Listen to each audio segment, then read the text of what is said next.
The in-between room at Kyoto Anime was a magical place. The animators were focused and concentrated, working on their new series, Earth Maiden. This was 2003. What many people would say was the golden age of anime, before computers came in and roboticized the art form.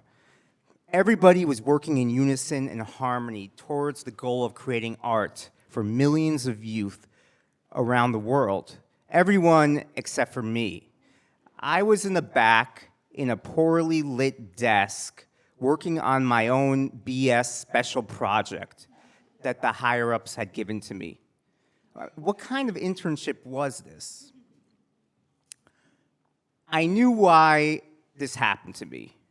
Before I got the internship, the higher-ups messaged me a list of questions, and one of them was, how is your Japanese level? Now, at the time, I really wanted the internship, but my Japanese was non-existent. So I told them I took 2 semesters of Japanese. When I arrived at the internship, the higher-ups asked me, and my Japanese doesn't exist now as it did back then, Anata no Nihongo Ribero do desu ka, which is, how is your Japanese level? To which I replied, Nihongo choto, Japanese little. They weren't very happy about that. I called my friends that day. I had a Japanese friend in America, and he told me, Yassi, in Japan, it's very hard to get fired. You get demoted. So that's where I was. Why I was working on my special project. But I was going to redeem myself.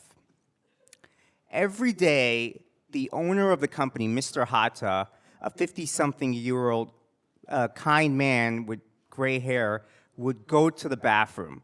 And I would accidentally run into him around the urinal area. And I'd be like, Mr. Hata, did you get my proposal on, helping distribute Earth Maiden to the places around America? And he looked at me, and I'm like, I can help with the distribution. And he looked at me with his kind eyes. I mean, I was the lowest person on the totem pole. He was the highest. And he looked at me, and he would go, maybe. This was the 5th maybe. And I was really upset.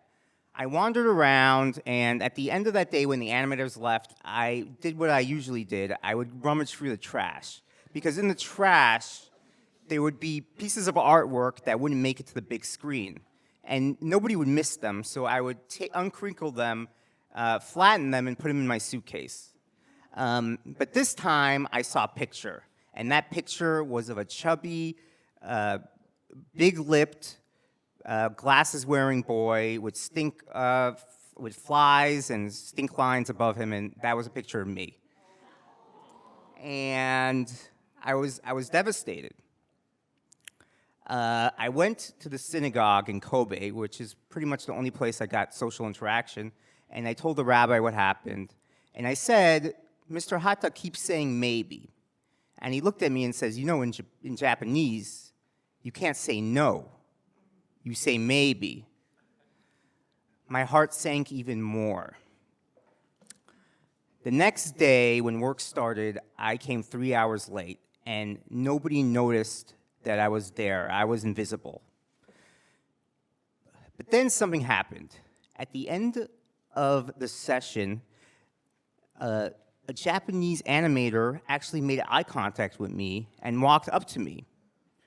And he approached me, and he pointed to a logo of a heart with a sword in it, and he said, Yossi-san, my name was Yossi-san at the time, I love John Bon Jovi. And I was like, huh. A light bulb went off in my head. And at 3 o'clock, I ran to Mr. Hata in the urinals. And I went up to him and I said, Mr. Hata, can I teach a class to the Japanese animators on American culture? And he thought about it, and he said, "Hi, yes." I felt so special at the time. I felt like I was put on the earth with a purpose. I was going to be an American ambassador to these Japanese animators. I was going to represent America.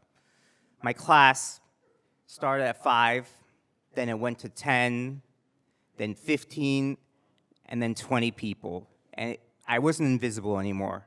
Everybody knew who I was. At my final class, Mr. Hata attended, and everybody gave me a standing ovation.